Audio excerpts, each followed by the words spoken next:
বন্ধুরা, ফেলে দেওয়া পেপসির ক্যান দিয়ে কিভাবে সুন্দর করে একটি রেসিং কার তৈরি করা যায় সেটা এই ভিডিওতে দেখতে পারবেন।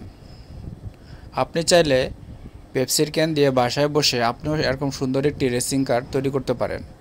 এরকম আরও নতুন নতুন ভিডিও দেখতে চাইলে আমার চ্যানেলটি সাবস্ক্রাইব এবং লাইক করে পাশে থাকুন। ধন্যবাদ।